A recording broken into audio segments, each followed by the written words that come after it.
presents The Goat Man.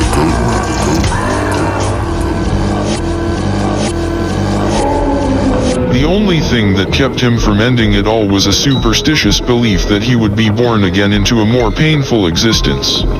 Carrying a bucket full of cleaning supplies and a Dyson vacuum towards some mammoth house in the suburbs, 40 minutes from the city, fighting to keep his eyes open, stomach sunken way down into his ankles.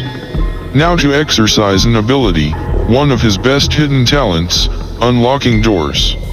The key slides in, turns clockwise, a light lift with the right foot to ease the lock, and the door is wide open. His stomach was upset because he had hyperfuel for breakfast. That was his name for it.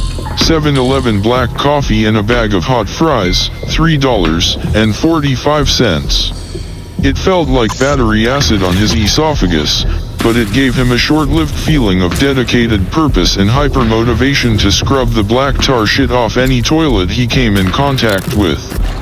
The filth beckoned him inside. Dog hair, spilled milk, fecal crust, and pebbles of cereal. Cleaning houses is different from most work because the fruits of your labor ripen immediately. You do the work and you see the results. It's an impatient outpatient's dream job. You don't even have to think. You only have to do it.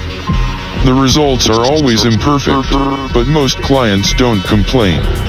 Headphones oozing dread into his sleepy eardrums as he gets started, turning on the sink and letting the sponge expand for the cleansing.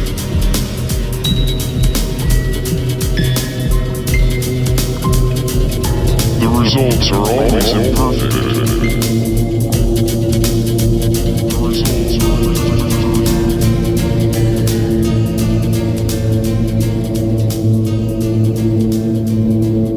Adonis, god of opinions, has appeared in his mind's eye, ready to give a speech. Long-haired and determined with refined musculature, right fist directed toward the sun and shouting "This is good," and "This is bad," as Corbin alone at sea level way down below sweating and toiling away, plugging his ears and trying to pretend that nothing is happening.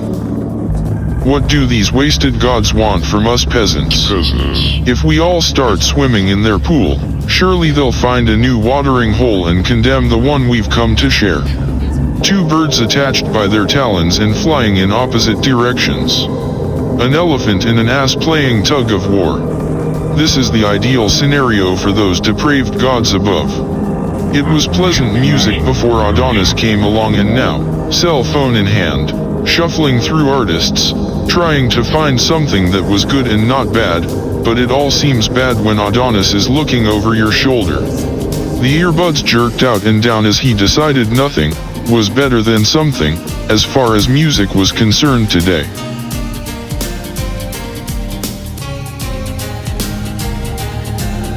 Deep in the forests of Maryland, there is said to exist a creature so terrifying, so violent, that its name is still used even today to scare young children.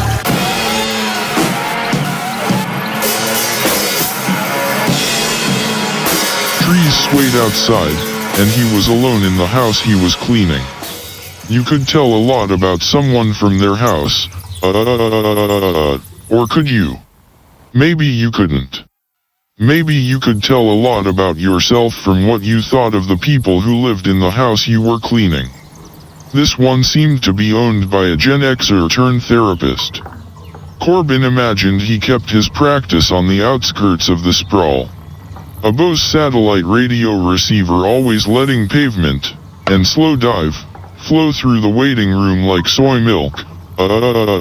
Side tables littered with echoes of his teenage years, Max Comics, a beat-up copy of Nightmare Alley, and Built to Spill, There's Nothing Wrong with Love, cassette tape with old crud and crust on the case and no tape player in sight.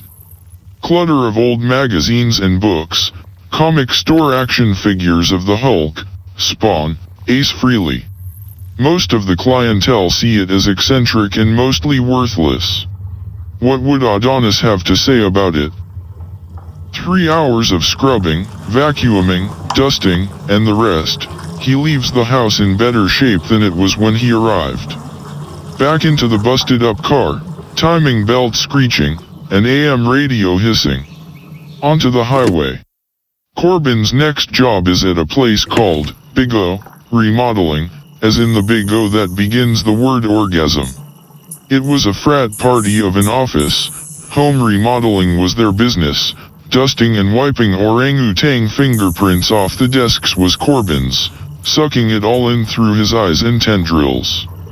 There was even a rumpus room complete with psychedelic paintings of Leonardo DiCaprio and Christian Bale, the type of thing you would see in a ruined cafe with a little tag that says something like, El DiCaprio $450, collecting dust and coffee stains for years. As he dusts the framed Towson University business admin degree on the wall, his mind's eye conjuring motivational speakers in loincloths masturbating in front of a screaming audience of inebriated undergrads. What comes of these rapists? Post-conviction? Is there any shame? Any remorse? More likely they double down and climb to the top of Trump Tower raising a black flag and a middle finger to the world, dedicating their lives to fighting for their right to be terrible without consequence. Proud boys in the locker room, just being boys, and what's so wrong with that? Well, if he pukes on the floor he will have to clean it up, because that is what he's here for. 30-year-old maid in frayed clothing. A vision comes. The handsome hair-gelled businessman who occupies this office from 9 to 5 with motivational posters like, "Don't wish for it, work for it. The only thing between you and your goals is the bullshit story you tell yourself, and wedding photos from the special day. But the conjured image is this. The man, Jason, 7 beers down the hatch, IPAs, his new favorite, and he's staring just below the TV screen's offering of Real Housewives, but his mind is going into that dark place again. What's the fucking point? I'm so horny, etc., etc., etc." Conditioned dog response.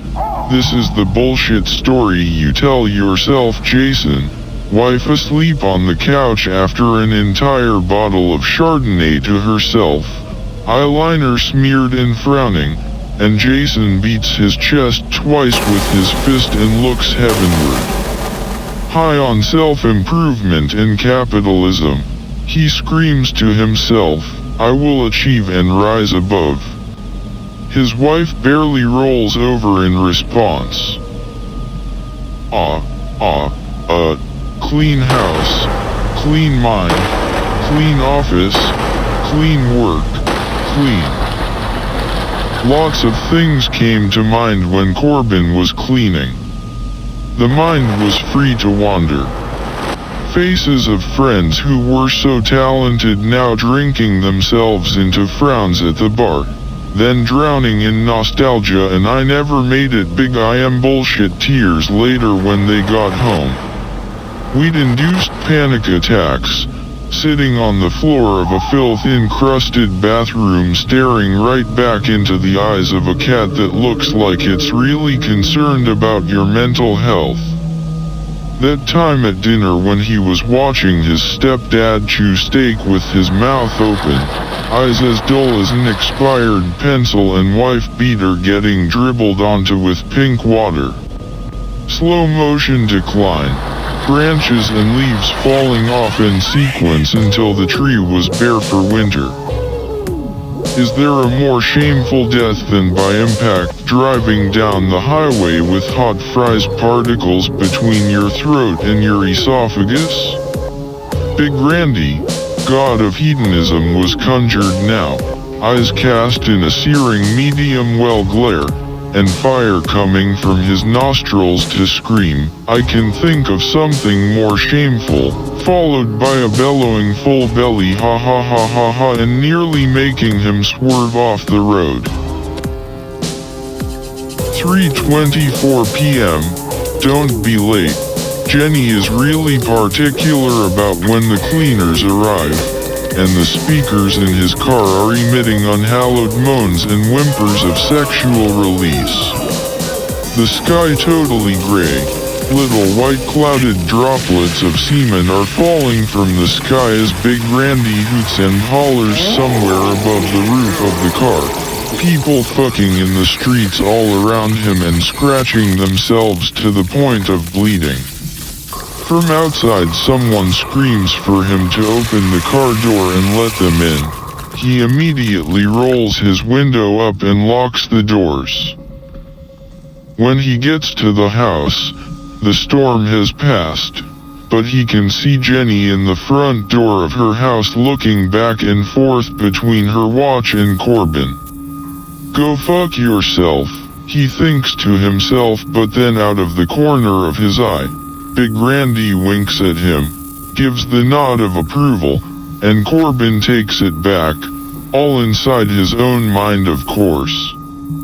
This is the third time that you've arrived after our scheduled cleaning time. I am afraid I am going to have to find a new service. You can go home now. Are you serious?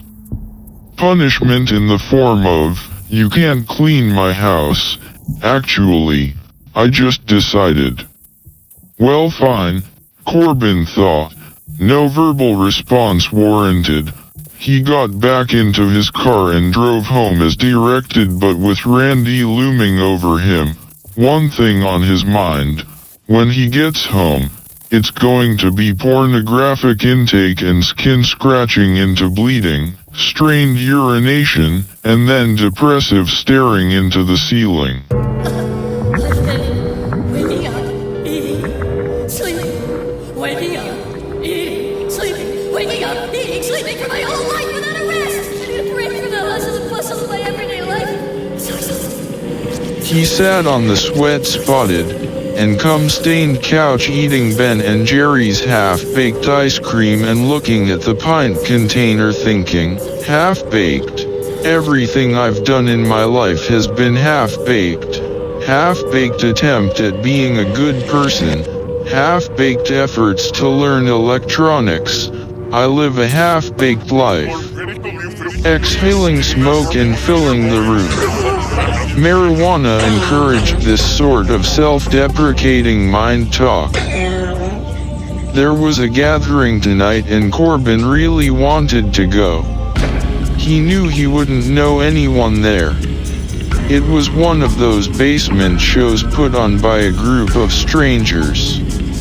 He was intrigued by the flyer's promise of a Polish musician that was known to drink an entire gallon of milk during his set, and then puke it up onto himself. Corbin stared at the ceiling forever, and then took a few deep breaths before leaving his apartment. Driving out along the cracked streets that were usually out of sight, out of mind, out of nowhere, he can tell Adonis is nearby and singing his sickening songs of good noise, bad noise, good performance, bad performance. The openers on the bill were the usual trash. The first called Dirt Cobain, dirt like the soil, under the tree. And oh boy, not this again. Dirt Cobain just sat in front of his laptop while 4 or 5 people in the crowd jittered around not looking at anything. Lots of the freaks, people Corbin recognized but did not know, were out back smoking cigarettes, passing poppers around, talking about renowned noise musicians, the ones Adonis had blessed. Another conversation about real veganism and how capitalists were cashing in on phony vegans and the rights and wrongs of that whole lifestyle, all the while wiping cocaine particles out of their nostrils and sniffling incessantly. Who held the key to this social circle? Maybe all it takes is a declaration. A sentence that acts as a password. Something like, yes, these fucking phony vegans and their Burger King Impossible Burgers. Who knows? Over by this bonfire there were a few kids in uniform, beat up denim torn up and patched up with cynical pornographic cartoons, 3/4 of their head shaved, and dangling earrings hanging from their eyebrows. They were talking about ghosts, and so Corbin felt like he might be able to contribute.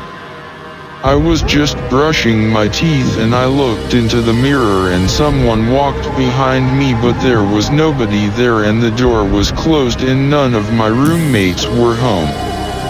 Fuck, I'm shaking just thinking about it. Look, and Corbin asked, has it ever talked? Wrong question. Met with an eye roll and they continued the conversation pretending there was no Corbin, like Corbin was the ghost. So it was impossible to see, unobserved and therefore irrelevant. He pushed an uncut fingernail into a wart on his left hand in hopes that the physical pain would cover some of the shame he was feeling. Fuck it. Back inside the basement to see what this next act is. Oh, he'd heard of this one. Arthur Muscle. Ha ha. Yeehaw.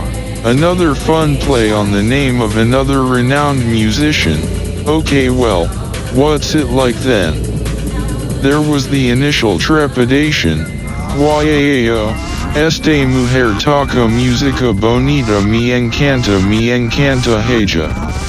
ella. Some wind chimes were being played by a mechanical arm that slowly just went back and forth while a microphone picked up the signal and reversed it intermittently.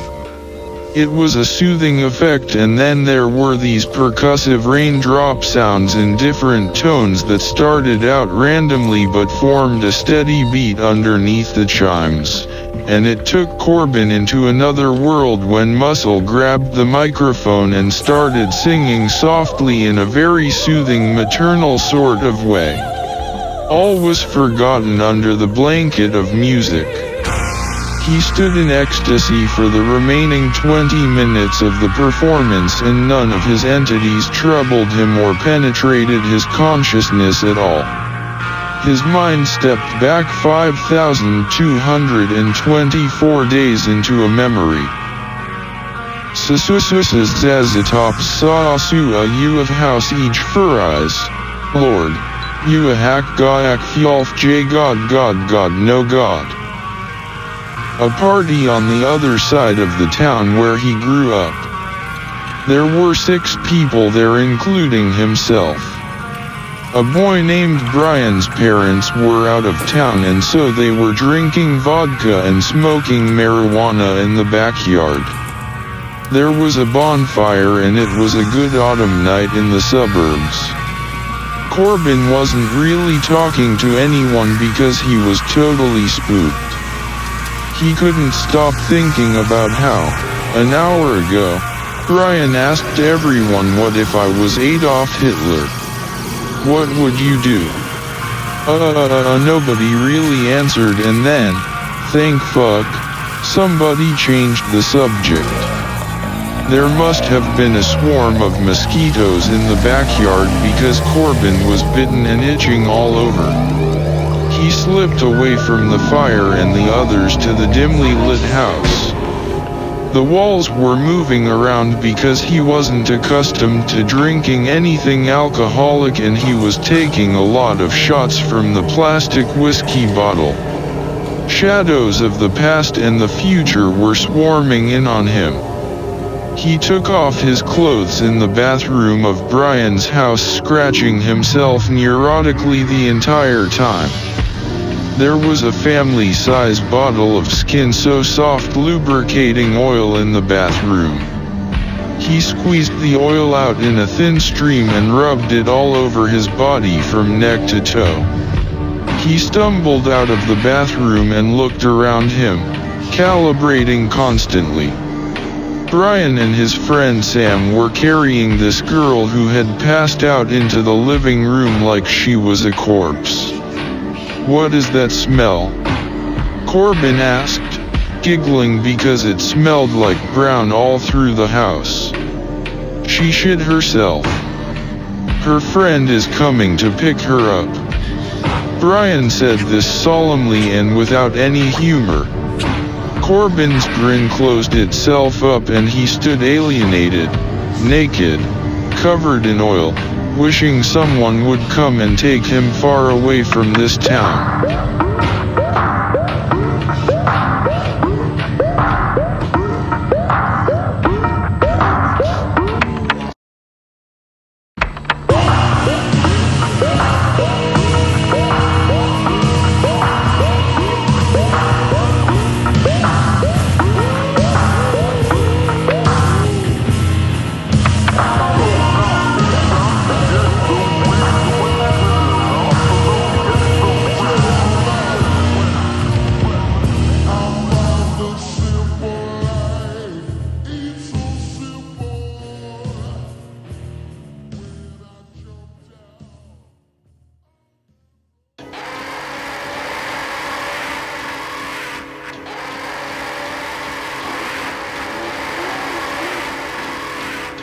Back to the present, more time between sets, idly sitting alone outside, overhearing some conversations about keto diets, noise alumni, alien abduction, and other shit like that. Corbin was in a very meditative state still, and he contemplated the party at Brian's house so long ago with a sort of detached calm. This is how he wanted to spend his days. Some very harsh sounds started creeping out of the basement, so Corbin put his earplugs in and headed down to check it out. This performer was sort of beloved in the scene, but he was in need of a 12-step program and making new enemies in the city every other week or so. The basement filled out now, about 30 people crammed into this mold-infested subterranean shithole. And the lights were out, but this insane screeching was filling the room and morphing. A pulsing of red light started slow, every 10 seconds or so, and then sped up to a slow strobe. There he was. He went by the name Goat Man, drooling all over himself and only the whites of his eyes were visible. This sort of thing did get Corbin pretty excited and he started feeling the adrenaline pulse. Goat Man had a wire coming from his mouth and he was pushing his way through the crowd somewhat violently. A little too violently it seemed. Some people were getting pissed off and pushing him back. It was a little horrific and harkened memories of some foul G.G. Allen documentary he had seen a couple years back. Corbin's excitement was morphing into despair as Goat Man shoved a person to the ground and proceeded to punch this one freak who got in between them. The shoved person was crying now in the red strobe light, and the freak who stepped in to save them seemed to be knocked out. Was somebody going to stop this? All happening in what seemed like a microsecond. The Goat Man pulled a gun out of his briefcase and shot himself through the eyeballs. The contact mic in his mouth picked up the signal and sent it through this feedback loop, making it louder than hell, the loudest and most horrible sound Corbin had ever heard. Chaos ensues, as people scramble to help those harmed by the Goat Man. Big Randy is howling in the corner and rubbing himself all over with baby oil and ecstasy. Adonis standing next to him with one thumb up and one thumb down, stone-faced. Someone screams, "Somebody call the cops." In response, one of them begins pulling out their own hair, and shouts, "Don't fucking call the cops, you fucking idiot," and falls to the floor hopelessly punching the ground and screaming, all the while a pool of blood is spreading menacingly. Corbin goes completely numb, and looks to the exit door. He pulls out his earplugs and lets the horrible sound pierce his skull. He starts walking out into the backyard, and the aftermath of what just happened in the basement is starting to extend itself outside. Talk about what to do with all the drugs, about how they never should have let the goat man play here after he pulled that bullshit with Alyssa, about getting the fuck out of here, about being on parole. Corbin felt nothing and walked out into the street.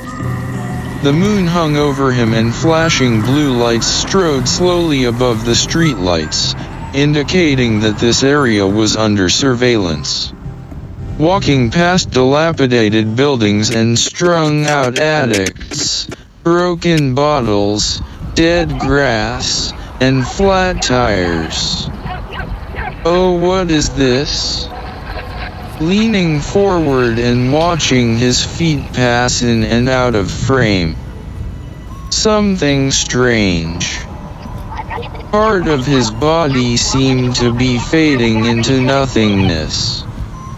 It started at his feet and the sight shocked him into standing still.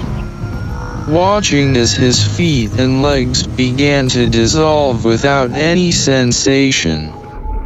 Translucence crept up his torso and extended into his head and arms. Corbin felt nothing while the solution was implemented. It was a welcome and pleasurable experience. I guess this is happening, he thought to himself. The erasure was complete. An iridescent specter drifted by and through the space that had, just a moment ago, held Corbin. Corbin's shadow lingered for a moment before sinking into the asphalt. No more shadow. Gone and no more, and